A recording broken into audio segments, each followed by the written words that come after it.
আসসালামু আলাইকুম। আজকে আলোচনা করব তিতাস গ্যাস ফিল্ডে আসা অ্যাসিস্ট্যান্ট ইঞ্জিনিয়ারিং এর এই কোশ্চেনটা নিয়ে, যদিও এটা এর আগে পিডিবি 2023-এও আসছিল। তো দেখেন, আসলে সলভ মোটামুটি সবাই টুকটাক করছেন। তো যেহেতু আমি নোডালে সলভ করছিলাম, তো আমি নোডালের কয়েকটা পয়েন্ট নিয়ে একটু কথা বলি, যে পয়েন্ট গুলো অনেকে একটু কনফিউজ হচ্ছেন যে আসলে এইখানে কেন এভাবে হলো বা সামথিং ইত্যাদি। এবং বাকি কোশ্চেন গুলারও আমি আসলে ওই পয়েন্ট গুলা নিয়েই আলোচনা করব, যেই পয়েন্ট গুলা নিয়ে সবাই একটু কনফিউজড যে এটা কেন হচ্ছে বা কিভাবে হচ্ছে, বা ধরেন ছোটখাটো যেই হিন্ট গুলা থাকে বা ভুল হওয়ার চান্স থাকে, বা যারা ম্যাথ করে আসছেন এবং ওই পয়েন্ট গুলা ভুল করে আসছেন, সেগুলো নিয়ে একটু টুকটাক আলোচনা করব। তো কোশ্চেনটা ছিল এরকম যে সুপার পজিশন থিওরেম অ্যাপ্লাই করে আমাদেরকে ভি নট বের করা লাগবে। তার মানে এক কথায় একবার আমাকে এই যে 10 ভোল্ট অ্যাক্টিভ ধরে ম্যাথ করতে হবে, একবার 5 অ্যাম্পিয়ারকে অ্যাক্টিভ ধরে ম্যাথ করতে হবে। তো দেখেন, যখন আমরা ভোল্টেজ সোর্সকে অ্যাক্টিভ ধরবো, সার্কিটটা তাহলে কি হবে? আমি নিলাম এখানে একটা ভোল্টেজ সোর্স, এই রেজিস্টার। ভ্যারিয়েবল গুলো একটু আলাদা আলাদা ছিল, যেমন এই যে এখানে ভি ডেল দেওয়া আছে, পরীক্ষায় কিন্তু ভি ডেল না, শুধু ভি লেখা ছিল। তারপরে হচ্ছে ভি নটটা ভি নট আকারে দেওয়া ছিল। সেম ভাবে আই ডেল এর ক্ষেত্রে আই ডেল না, শুধু আই লেখা ছিল। তো আমি ওই ডেল টেল আর লিখতেছি না, ওই আই হিসাবে, যদিও আসলে আই না, মূল কোশ্চেনে একটা প্রাইম আকারে দেওয়া ছিল। যাই হোক, তাহলে এটা যদি আমরা ডিঅ্যাক্টিভেট করি মানে কারেন্ট সোর্স ওপেন হয়ে যাবে। তাহলে মূল বিষয়টা থাকতেছে এরকম। এটা তাহলে 0.4। আমি এটাকে আর ভি ডেল লিখলাম না, শুধু ভি প্রাইম, যেহেতু দুইবার আসতেছে, একবার প্রাইম লিখবো একবার ডাবল প্রাইম লিখবো। আর এটা 5 ওহম ছিল, আমি আর ওহম লিখতেছি না, এরকমই শর্টে লিখে দিলাম। এটা হচ্ছে ভি নট প্রাইম, এটা হচ্ছে প্লাস, এটা মাইনাস, আর এটা হচ্ছে 10। এটা মাইনাস প্লাস, এটা হচ্ছে 2 I প্রাইম, যেখানে এই কারেন্টটাকে বলতেছে আই, সরি আই না আই প্রাইম। যাই হোক, তাহলে আমাদের নোডাল মানে এটা কিন্তু আপনি চাইলে মেশেও করতে পারেন, নোডালেও করতে পারেন। মেশের একটা ঝামেলা হচ্ছে এটা, যে দেখেন এইখানে একটা লুপ আছে, এই লুপে কিন্তু আর মেশ করা যাবে না, কারণ এটা কারেন্ট সোর্স। তো অনেকেই ভাবতে পারে যে কারেন্ট সোর্স তাহলে তো আর ভোল্টেজ না দিলেও চলে, বাট বিষয়টা তা না। কারেন্ট সোর্স একটা সোর্স, বাট তার দুই মাথায় কিন্তু একটা ভোল্টেজ আমাকে মানে ডিফাইন করতে হবে বা বের করা লাগবে।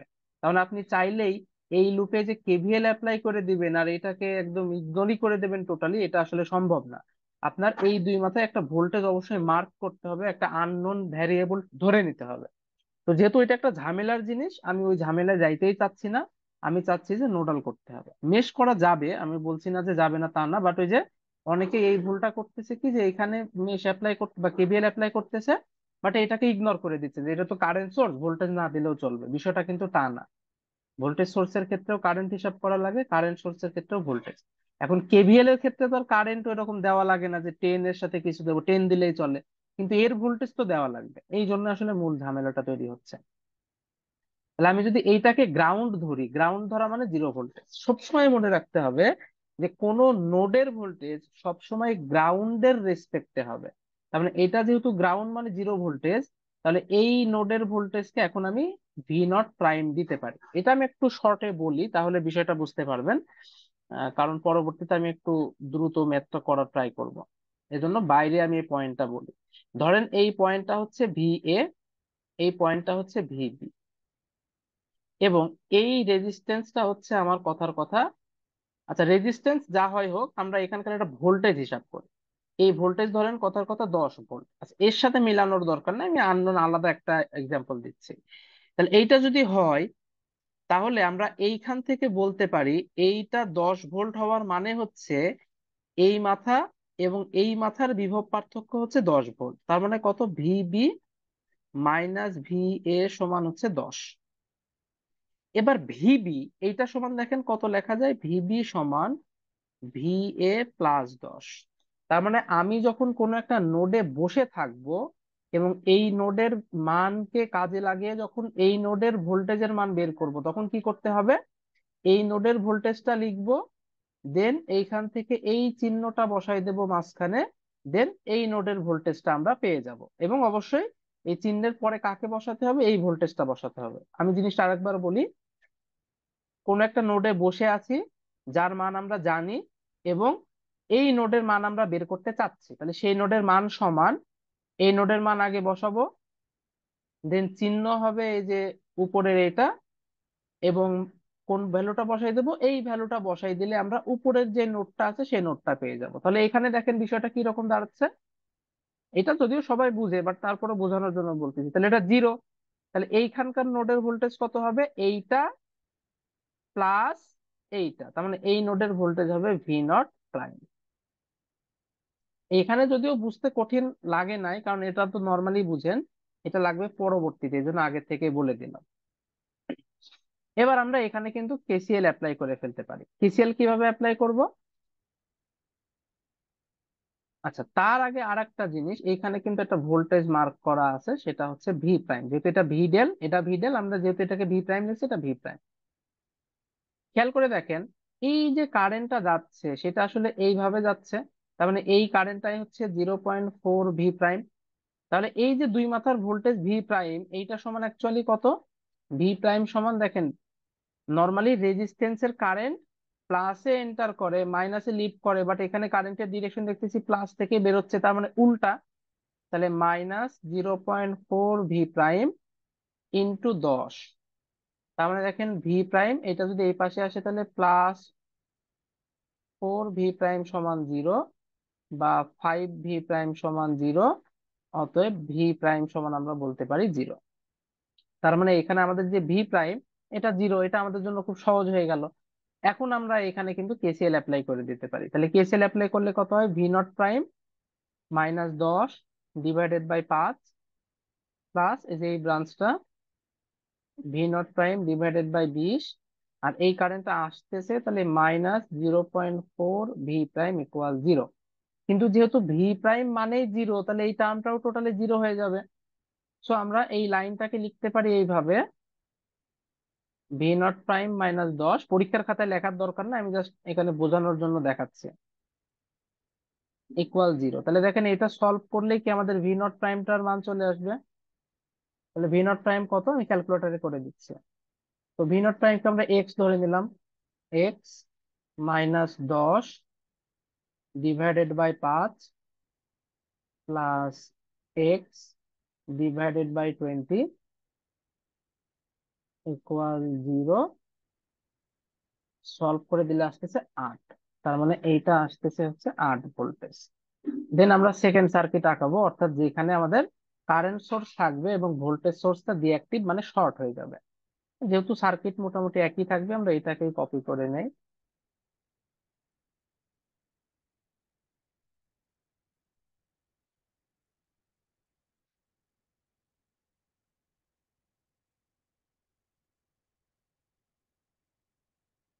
শুধু পার্থক্য কি হবে, এই ভোল্টেজ সোর্সটা আমাদের এখানে শর্ট হয়ে যাবে, আর এইখানে আমাদের কারেন্ট সোর্স চলে আসবে। তো এইখানে তো আর এটা লেখা যাবে না।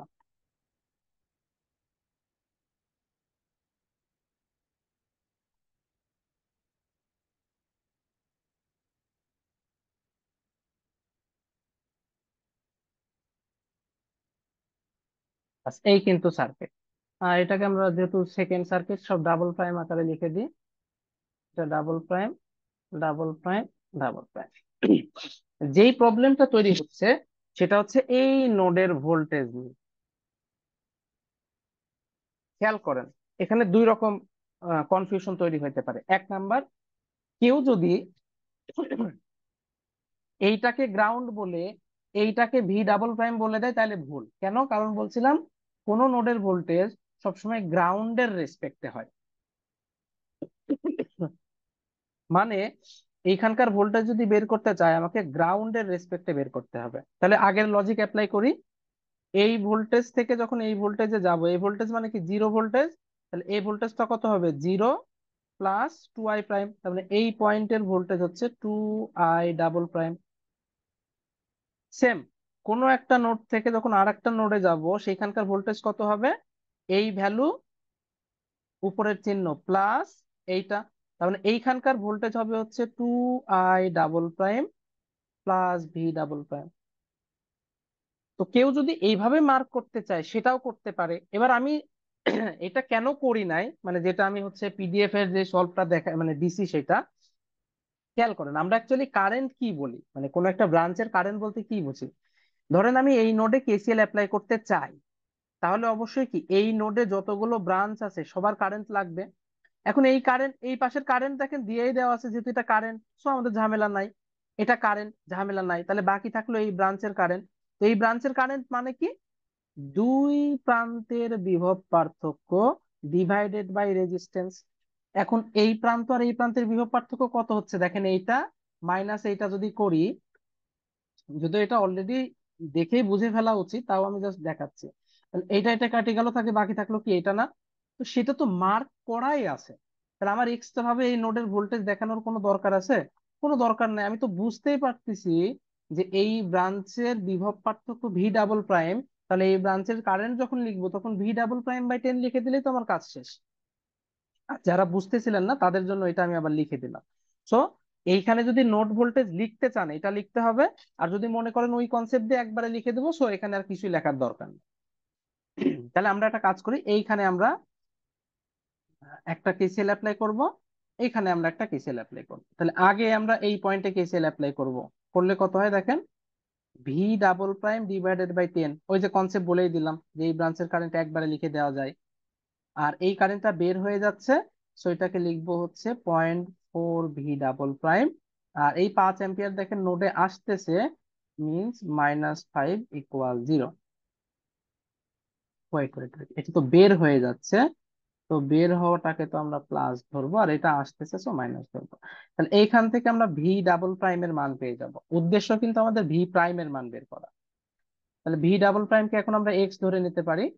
তাহলে x divided by 10 plus 0.4 x -5 equal 0। এটা আসতেছে 10 ভোল্ট। ওকে, এবার আমরা এইখানে কেসিএল অ্যাপ্লাই করে দিলেই কিন্তু আমাদের ম্যাথের কাজটা শেষ। তাহলে এখানে কেসিএল অ্যাপ্লাই করলে কত আসে, V double prime divided by 5 plus, আচ্ছা এইটাও তো আমাদের double prime, V not double prime divided by 20 minus, এই যে এই নোডে কারেন্টটা আসতেছে কত, 0.4 ভি ডাবল প্রাইম, 0.4। আচ্ছা, ভি ডাবল প্রাইমের মান যেহেতু 10 বের করেই ফেলছে, আমি একবারে 10ই লিখে দিলাম ইকুয়াল 0। এইখান থেকে কিন্তু আমাদের ভি নট ডাবল প্রাইমের মান বের হয়ে আসবে। ক্যালকুলেশন করেন, V not double prime divided by 5 plus V not double prime divided by 20, then -0.4 গুণ 10 ইকুয়াল 0। তাহলে এটা আমি এখন করে দেবো সলভ, করলে আসতেছে 16। তাহলে ভি নট ডাবল প্রাইম মানে হচ্ছে 16 ভোল্ট। তাহলে এখন আমরা লিখতে পারি ভি নট সমান V naught prime plus V not double prime, মানে আগেরটা পাইছি 8, পরেরটা পাইছি 16, মানে 24 ভোল্ট। এটা হচ্ছে আমাদের অ্যান্সার। তো এই হচ্ছে মোটামুটি এই ম্যাথটার সলিউশন।